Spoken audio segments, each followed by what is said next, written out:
तो हेलो दोस्तों, स्वागत है आपका स्टडी फटाफट में। और यह है इतिहास अर्थ और परिभाषा का भाग 2।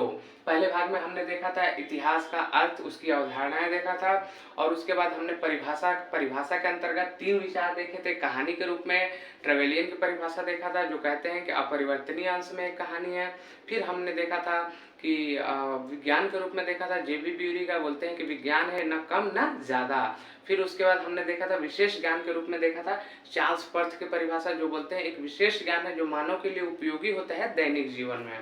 तो उसके बाद हम देखते हैं चौथे नंबर पर ये है कि विचारों का इतिहास। इतिहास क्या है? विचारों का इतिहास है। इसके अंतर्गत कौन बोलता है?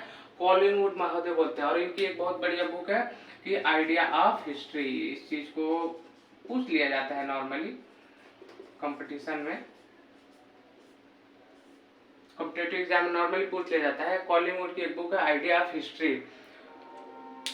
तो ये क्या कहते हैं? संपूर्ण इतिहास विचारधारा का इतिहास होता है। अब ये कैसे? ये कहते हैं कि कोई भी शासक होता है, जो भी होता है, वो कार्य कैसे करता है, किसी के ऊपर लड़ाई कैसे करता है, अपने साम्राज्य का विस्तार कैसे करता है, उसके मन मस्तिष्क में विचार पहले उत्पन्न होता है, और उन विचारों के परिणति स्वरूप वो क्या करता है? अपने साम्राज्य को विस्तार करे, या आर्थिक स्थिति में परिवर्तन करे, या टैक्स लगाए, जो भी कार्य करे, और जो चीजें हम इतिहास में पढ़ते हैं। फिर आगे देखते हैं समसामयिक इतिहास के रूप में। समसामयिक इतिहास के रूप में क्रोचे महोदय हैं। क्रोचे महोदय कहते हैं कि संपूर्ण इतिहास समसामयिक इतिहास होते हैं। अब ये समसामयिक शब्द आपको थोड़ा परेशान करेगा कि संपूर्ण इतिहास समसामयिक इतिहास होता है। इसका तात्पर्य क्या है कि हम इतिहास को वर्तमान की दृष्टि से देखते हैं। जो वर्तमान में जरूरत है उसी हिसाब से हम अतीत की जो सारी चीजें उसको देखते हैं, ताकि उससे हमारी जरूरत पूरी हो और भविष्य को हम सुखद बनाएं। इतिहास पढ़ने का लक्ष्य ही वही है। तो संपूर्ण इतिहास समसामयिक इतिहास होता है, अर्थात जो घटनाएं हो चुकी है उनको वर्तमान की दृष्टि से देखना। फिर अन्य इतिहासकार भी परिभाषा दिए हैं, बहुत सारे हैं, और ये परिभाषा इसलिए इस वीडियो में सिर्फ परिभाषा मैंने बताया है ताकि कई कॉम्पिटिटिव एग्जाम और नॉर्मली जो बीए है, एमए है, इन सब क्लासों में ये सारी परिभाषाएं अनिवार्य रहती है, याद होनी चाहिए। कुछ रट्टा मार के, कुछ समझ कर भी आप याद कर सकते हैं। तो ईएचकार एक बड़े विद्वान हुए, इनकी एक बुक है, बहुत फेमस बुक है, what is history. What is history, यह बुक बहुत ही फेमस है। तो इस बुक में इन्होंने परिभाषा दिया है इतिहास को। क्या बताया है कि इतिहासकार तथा उसके तथ्य क्यों? क्योंकि इतिहासकार ही तथ्य निकालता है। तो इतिहास क्या है? इतिहासकार तथा उसके तथ्यों और अतीत वर्तमान, या वर्तमान अतीत। तो इतिहास इतिहासकार तथा उसके तथ्यों और वर्तमान तथा अतीत के मध्य एक अंतहीन संवाद है। ये संवाद क्या है? अंतहीन है। अंडरलाइन इसलिए किया हूं कि जरूरी शब्द है, इनको समझना।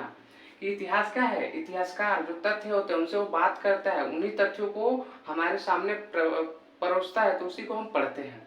तो इतिहास इतिहासकार तथा उसके तथ्यों और वर्तमान जो अभी चल रहा है, और अतीत जिसकी घटनाओं को हम पढ़ते हैं, अतीत के बीच एक अंतहीन संवाद है। संवाद मतलब बातें करना। वर्तमान बात करता है किससे? अतीत से।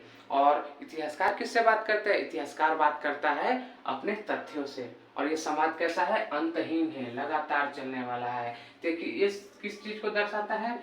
ये निरंतरता को दर्शाता है, इतिहास की निरंतरता को दर्शाता है। इतिहास क्या है? निरंतर गतिशील है, उस चीज को बताता है, सततता को दर्शाता है। फिर आगे हम देखेंगे कार्लाइल महोदय।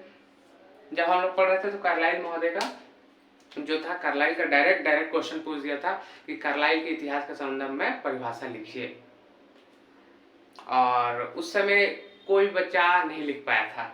चलो, कार्लाइल की परिभाषा क्या है? इतिहास महान व्यक्तियों के जीवनी के अतिरिक्त कुछ नहीं है। इन्होंने क्या समझा? इतिहास क्या है? ये वर्ड, महान व्यक्तियों की जीवनी के अतिरिक्त कुछ भी नहीं है। जो भी हम इतिहास में पढ़ते हैं तो क्या पढ़ते हैं? महान व्यक्तियों के बारे में ही पढ़ते हैं। चाहे वो अशोक हो, चाहे वो बिंदुसार हो, चाहे वो चंद्रगुप्त हो, प्राचीन भारत में देख रहे हैं समुद्रगुप्त हो, हर्षवर्धन हो, भारत के संदर्भ में।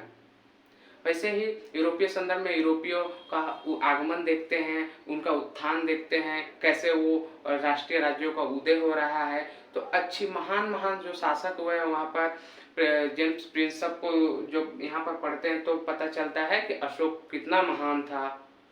तो वो सारी चीजें हम कहाँ देखते हैं? इतिहास के संदर्भ में। किसके अनुसार? कार्लाइल महोदय के अनुसार। फिर आते हैं राधा कृष्णन। ये वही राधा कृष्णन है जो हमारे देश के उपराष्ट्रपति भी रह चुके हैं, सर्वपल्ली राधाकृष्णन। ये क्या कहते हैं कि इतिहास क्या है? राष्ट्र की स्मरण शक्ति। स्मरण मतलब याद करने की शक्ति है।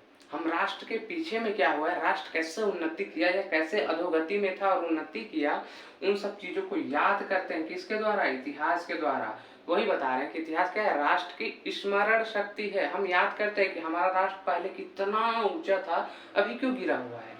तो क्यों ना उस इतिहास को पढ़कर हम फिर से वही राह पर चले, ताकि हम अपने राष्ट्र को उत्थान कर सके। ये सारी चीजें कौन बताता है? राधा कृष्णन जी के संदर्भ में इतिहास की परिभाषा है कि इतिहास बताता है कि इतिहास राष्ट्र की स्मरण शक्ति है। एल्टन महोदय क्या कहते हैं? एल्टन महोदय कहते हैं कि इतिहासकार जो लिखता है वही इतिहास है। अच्छा, ये सारी चीजें ये भारत के संदर्भ में बहुत ही, ये वाला लाइन एल्टन महोदय स्टार मार्क इसलिए कर रहा हूँ, बहुत महत्वपूर्ण बात बोले हैं कि इतिहासकार जो लिखता है वही इतिहास है। अब कैसे? तो मार्क्सवादी इतिहास अलग है, मार्क्सवादी विचारधारा के, राष्ट्रवादी इतिहासकार अलग है, समाजवादी विचारधारा के इतिहासकार अलग है, प्राच्यवादी इतिहासकार अलग है, उसके बाद अंग्रेजों के अलग इतिहासकार है, विदेशी इतिहासकार। सब अपनी अपनी दृष्टि से एक ही घटना को देखते हैं। जैसे एक आपको मोहम्मद बिन तुगलक MBT, इसके पिता की मृत्यु जब हुई तो एक मुस्लिम इतिहासकार है मेहंदी हुसैन और एक भारतीय इतिहासकार है ईश्वरी चंद, सॉरी ईश्वरी चंद नहीं है, एक है भारतीय इतिहासकार, नाम याद नहीं आ रहा है। तो ये कहते हैं कि उस समय तंबू गिरने से इसके पिता की मृत्यु हो गई जब वो आ रहा था। तो उस समय बोलते हैं कि वो क्या था? नियति थी। कौन बोलता है? MBT को बचाने के लिए, मोहम्मद बिन तुगलक को बचाने के संदर्भ में एक मेहंदी हुसैन है, वो बोलते हैं कि वो क्या था? नियति थी। तंबू गिर गया, उसके बाद उनके पिता की मृत्यु हो गई। इसका पुराना नाम जवना खा रहता है। फिर जो भारतीय इतिहासकार है वो क्या कहते हैं कि इसने अपने पिता को मरवाया शासक बनने के लिए। एक ही घटना को दो नजरिए से देखा जाना। ठीक, ऐसे बहुत सारे उदाहरण है। आगे आगे जब हम इस सीरीज को आगे बढ़ाते जाएंगे तो देखेंगे। तो एल्टन महोदय क्या कहते हैं? इतिहासकार जो लिखते हैं वही इतिहास है, और भारत के संदर्भ में वही हुआ है। भारत के संपूर्ण इतिहास जो हम पढ़ते हैं अधिकतर सारे के सारे मार्क्सवादी विचारक लिखे हैं। चाहे आप आर एस शर्मा को ले लीजिए, आधुनिक भारत में विपिन चंद्र पाल को ले लीजिए, उसके बाद हम चाहे रोमिला थापर को ही क्यों ना ले लीजिए, सब मार्क्सवादी विचारक के रूप में, राष्ट्रवादी विचारक नहीं है। ये अपने विचार से रुकते रहते हैं। भगत सिंह को विपिन चंद्र पाल टेररिस्ट बताते हैं। तो वैसे ही देखते हैं। कार्ल आर पापर और कल्हार, ये दोनों को एक साथ आप याद रख सकते हैं। याद रखने की आसान ट्रिक ये है कि कार्ल आर पापर से कल्हार को कैसे, कार्ल आर पापर और क से कल्हार, दोनों का थोड़ा सा मिक्सअप इसलिए है, एक समानता इसलिए है क्योंकि ये बोलते हैं कि इतिहास का ना कोई अर्थ होता है और ना ही कोई लक्ष्य होता है। इतिहास का ना कोई लक्ष्य होता है और ना ही कोई अर्थ होता है। मतलब इतिहास क्या है? अर्थहीन है, उसका कोई अर्थ ही नहीं होता है। और इसके विपरीत कल्हार महोदय क्या कहते हैं? इतिहास का अर्थपूर्ण होता है। इतिहास कैसा होता है? अर्थपूर्ण होता है। मतलब कि इनकी बातों से पूरी तरीके से असहमत है। तो सबके अपने अपने विचार, लेकिन इस चीज को याद रखना हमें पड़ेगा। सब तो बोल के चले गए, कुछ है, लेकिन याद तो हमें रखना पड़ेगा कॉम्पिटिटिव के हिसाब से और अपने पढ़ाई के लिए भी। फिर आते हैं डेवी महोदय।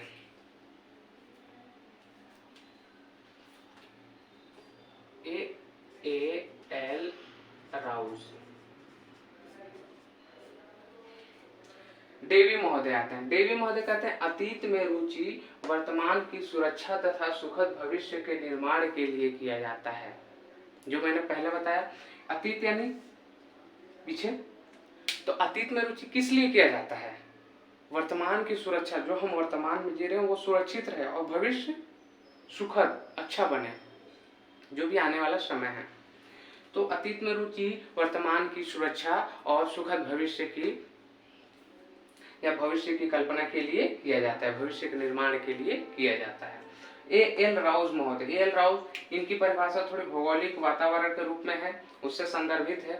कहते हैं कि इतिहास भौगोलिक तथा वातावरण के परिवेश में रहने वाले मनुष्यों का उल्लेख है। क्या बोलते हैं? इतिहास क्या है? हम कहाँ रहते हैं? किसी न किसी भौगोलिक क्षेत्र में रहता है, कोई रेगिस्तानी क्षेत्र में रहता है, कोई पहाड़ी क्षेत्र में रहता है, कोई मैदानी क्षेत्र में रहता है, कोई पठारी क्षेत्र में रहता है, तो वहीं पर तो रहता है। पठारों में मिलने राजस्थान का अलग इतिहास है ही, वैसे ही तो भौगोलिक और वातावरण, हर जगह का वातावरण अलग ही होता है। कहीं का ज्यादा ही आर्द्र रहता है, कहीं का उष्णकटिबंधीय क्षेत्र है, तो सबका अलग अलग होता है वातावरण। तो इतिहास भौगोलिक तथा वातावरण के परिवेश में वहीं पर तो रहेगा मनुष्य, बस इन्होंने घुमा दिया है कि इतिहास भौगोलिक तथा वातावरण के परिवेश में रहने वाले जो मनुष्य हैं, ये मनुष्य ही तो रहेंगे, उन्हीं का तो इतिहास पढ़ेंगे हम। तो मनुष्य हैं, उनका उल्लेख है, वो जो किए, उन्होंने क्या किया, उन्हीं के बारे में हम पढ़ते हैं। क्या है? ए.एल. राउस के बारे में। वैसे ही नेपोलियन, महान नेपोलियन जिसको बोलते हैं, महान नेपोलियन यूरोपियन, वो बोलता है कि इतिहास क्या है? केवल कहानी है। ऐसे ही हम आगे भी देखेंगे, आगे का पार्ट में हम देखेंगे कि इतिहास विज्ञान है कि कला है। उसमें फिर से हम जे.बी. ब्यूरी को देखेंगे और कला के संदर्भ में जो जिन्होंने और भी आए हैं उन विचारकों को देखेंगे। फिर अगली सीरीज में हम सीरीज ऐसे पढ़ाते जाएंगे, इतिहास विज्ञान है या कला, इसके बारे में देखेंगे। इतिहास का विभिन्न विषयों को, सभी विषय आपस में एक दूसरे से संबंधित है। जैसे यहाँ पर इन्होंने भूगोल को जोड़ा आपस में, वैसे ही टाइनोवी जो है वो समाज शास्त्र से संबंधित के बारे में वो कहते हैं। तो बहुत सारे इतिहासकार हैं, तो हम सभी चीजों को धीरे धीरे करके देखेंगे। आप स्क्रीनशॉट ले लीजिए और नोट्स